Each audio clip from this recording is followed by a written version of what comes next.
Where will the Celtics finish in the East this season? The answer may be more explosive than you think. Most Celtics fans are asking the wrong question. It's not, can Boston survive without Tatum? It's what version of Boston will emerge from the storm. Because, for the first time in nearly a decade, the Celtics aren't just chasing the top seed. They're chasing identity, survival, and potentially a seismic reinvention.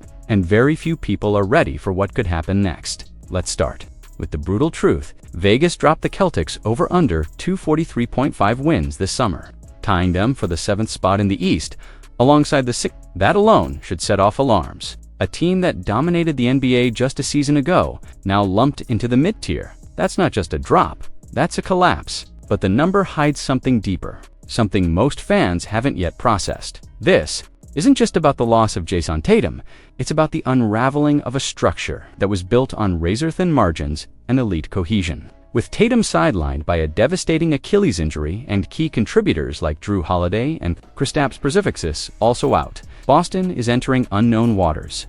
There is no historical precedent for a championship core evaporating this quickly, this violently, and still managing to contend. Yet, this is precisely where hope begins to breathe, while the East reshapes itself with Cleveland hungry after a 3-game advantage last year, New York emerging with blood on their teeth from a second-round win, and young teams like the Magic Pistons and Hawks surging with new firepower. The Celtics are being cornered, and a cornered team is often the most dangerous. Why? Because the Celtics core, stripped down and humbled, may now have room for a new chemistry to emerge. Jaylen Brown, long seen as a co-star, now carries the spotlight. But unlike previous seasons, he won't be sharing touches with Tatum, Holiday, or KP. The offense will revolve around his decisions, his aggression, his urgency. That's not a gamble, it's a transformation. Brown could step into a superstar season not out of luxury, but necessity. And there's something else you haven't considered. This roster is unrecognizable, not just in star power, but in hunger. Guys like Neemias Queta, Jordan Walsh, and Sam Hauser won't just play minutes, they'll fight for futures. Peyton Pritchard and Derek White will run the floor like men trying to hold a dynasty on their shoulders. Al Horford might be aging, but he's still one of the smartest defenders in the league. In chaos, intelligence becomes gold. Meanwhile, let's not pretend the rest of the conference is a fortress. The Bucks kept Giannis but lost serious depth. The Sixers are in a rebuild without calling it one. Miami and Toronto are still figuring out what kind of teams they want to be. Chicago is a mystery box every year. And Indiana, who also lost key players, faces the same uphill climb as Boston last year. Just 5 games separated the 6th and 11th seeds in the East. One winning streak or one brutal injury can rewrite the standings overnight. This is not a conference built on certainty, it's built on volatility. And volatile environments favor bold teams with nothing to lose. That's Boston now. Yes, this is the first time since 2018 that Celtics fans will watch a full season without Tatum. That matters. His absence will haunt them in crunch time, in ball movement, in defensive switching. But it also forces the team into a style they've never fully embraced. Speed, unpredictability, grit. They'll shoot faster, defend more aggressively, play. The chip that's been missing since the Isaiah Thomas era. What if this version of the Celtics, scrappy, chaotic, reborn through hardship, is more dangerous than we think? What if this isn't the beginning of the end, the start of something no algorithm could predict? The Celtics might not finish top 3 in the East, they also might not need to. They might just need belief, resilience, and one unexpected run to rewrite the entire narrative. After all, it's not the seed that defines the playoffs, it's the spark. This team might be one underdog run away from setting the East on fire. So, where will they finish? Maybe 7th? Maybe 5th? Maybe they slide into the play-in, claw their way out, and punch the top seed in the mouth. What matters more is how they finish, and that, for the first time in years, is a story waiting to be written in blood, sweat, and silence. Keep watching. The Celtics aren't done. They're just different. The NBA might be sleeping on the Boston Celtics, and it could cost them everything. Something wild is happening beneath the surface of the NBA discourse, and hardly anyone is talking about it. A league analyst just dropped a ranking bombshell that has Boston Celtics fans stunned and skeptics quietly rubbing their hands. While most of the basketball world still sees the reigning 2024 NBA champions as playoff-bound contenders, one respected voice has painted a shockingly different picture, one that places Boston outside of the postseason, deep in the lower rungs of the Eastern Conference.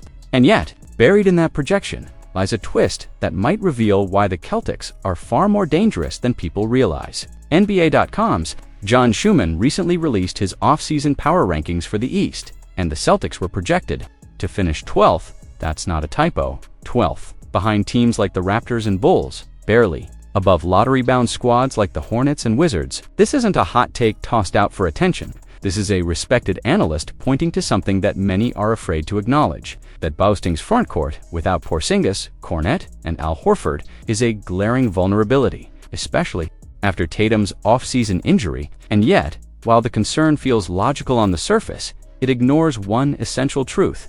Boston has been here before, and they've made people regret doubting them. Let's take a closer look at the supposed weak point, Boston's big man rotation. Neemias Queta, Luka Garza, Xavier Tillman, Niang, not exactly all-star caliber names, right? But this group is being evaluated with old lenses. Boston no longer relies on brute force inside. Their model has evolved. They stretch defenses, disrupt rhythm, and weaponize space. Queta and Tillman might not be household names, but what if the Celtics are betting on a new kind of interior defense? One that prioritizes mobility, switchability, and timely rotations over traditional size and post-scoring. Schumann's skepticism reveals a truth about the league. Analysts are still catching up to how fast this Celtics team can reinvent its identity. Now, let's talk offense. Without Tatum, the concern is shot creation. But here's where the mainstream narrative cracks. Peyton Pritchard has never had a bigger platform to show he can lead second units. Derek White has already evolved into a high-efficiency playmaker. And his synergy with Jaylen Brown is peaking. And Brown, let's be clear, has been waiting for a season like this where he is no longer the second voice in the room. With Tatum sidelined early, this is his moment to silence any last doubt. Add to that the continued growth of guys like Sam Hauser and J.D. Davison, and suddenly Boston's perimeter-heavy offense doesn't look like a liability, it looks like a prototype. But why would Schumann and likely others behind closed doors predict a fall like this? Because the Celtics are no longer operating with traditional NBA blueprints. This offseason wasn't about stacking stars, it was about embracing volatility. Shooting variance is part of their plan. The Celtics want to be unpredictable. It forces teams to adjust game by game, quarter by quarter. In a league obsessed with control, Boston is injecting chaos, and they've quietly become masters of it. There's also a psychological edge being overlooked. This team just won a championship and then had the basketball world almost immediately strip away their respect. That fuels something different in the locker room. It's not just about proving people wrong. It's about proving the system wrong. Brad Stevens said it best. He doesn't believe in ceilings. That kind of mindset doesn't just inspire a team, it infects it. When you tell professionals who've already reached the mountaintop that they aren't even a playoff team without a few aging veterans, you create a storm. Jaylen Brown, Derek White, and Pritchard all come into this season with something to prove individually. But what's more dangerous is what they're starting to believe collectively, that they don't need the league's approval, that they can win their way. And let's not forget, Joe Mazzulla is no longer a young coach trying to earn his spot. He's a title-winning strategist with a point to prove to every analyst who once questioned his methods. The league might not be ready for what he has planned. So yes, there are questions about this roster, but here's the real question no one is asking. What if the Celtics chose this path? What if losing some of their safety nets wasn't just a setback, but a recalibration? What if Boston isn't weaker, just harder to read? This isn't the kind of team you measure in July projections or off-season power rankings. This is a team designed to peak when the games actually matter. And if you're writing them off now, you might want to keep that receipt. Because when April comes and the Celtics are playing with a chip on their shoulder, with a new identity forged from doubt, this ranking might look less like analysis and more like a motivational gift wrapped in underestimation. The fall from grace being predicted isn't inevitable, it's bait. And the league might just be foolish enough to take it. Could Ben Simmons actually tip the balance of power in the East? The answer might shock you. While most fans are still focused on big names and blockbuster trades, a much quieter story is unfolding behind the scenes. One that could reshape the Eastern Conference in a way few are ready to admit. Two of the conference's most iconic franchises are circling the same polarizing free agent, and depending on who wins this tug-of-war, the implications could be far greater than anyone expects. The name Ben Simmons? Yes, that Ben Simmons. At first glance, this sounds like an odd pairing. Simmons has become synonymous with frustration and unmet potential.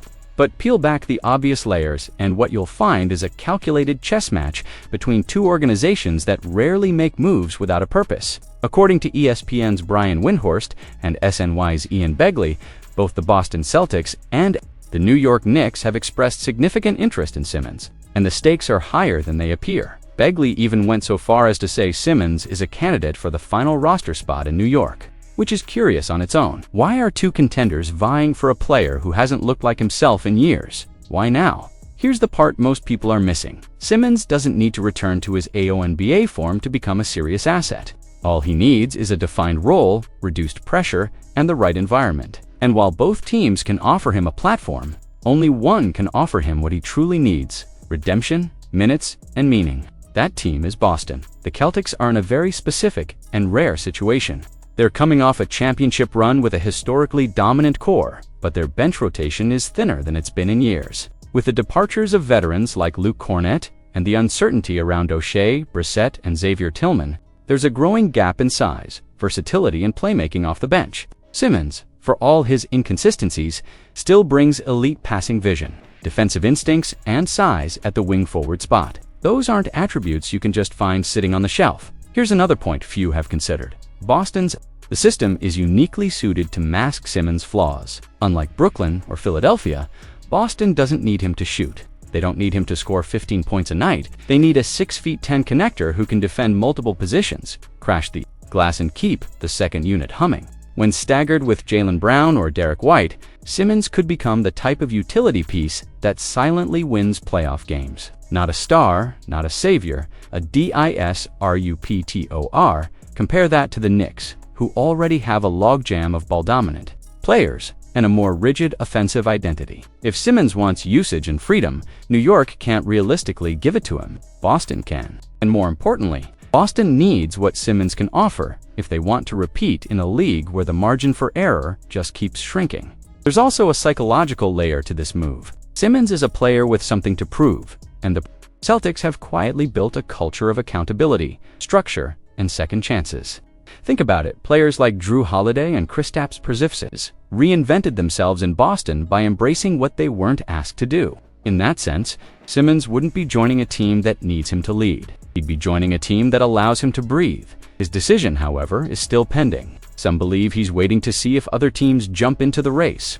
Others think it's about money. But if the reports are accurate, and the race is down to New York and Boston, the logic tilts in favor of the Celtics, whether fans realize it or not. Boston offers something intangible, something that rarely gets headlines, a runway for redemption without the spotlight of unrealistic expectations. And if you think Simmons is completely washed, you might be falling into a trap. He played just 17 games last season for the Clippers, barely cracking 16 minutes per game. Sources close to his camp say he's finally healthy and mentally reset. That's not fluff. That's coming from trainers who've seen the difference behind closed doors. If that version of Simmons is even 70% of what he was in 2019, the rest of the East should pay attention. Because no team, not even the champion Celtics, can afford to ignore value hiding in plain sight. This is not about a star reborn. It's about a role reimagined. And if the Celtics are the ones to unlock it, they may not just be defending their title, they may be building a version of themselves that's even harder to beat. Would it be risky? Sure. The champions don't play it safe. They stay ahead. And that might be exactly what Boston is trying to do, right under everyone's nose.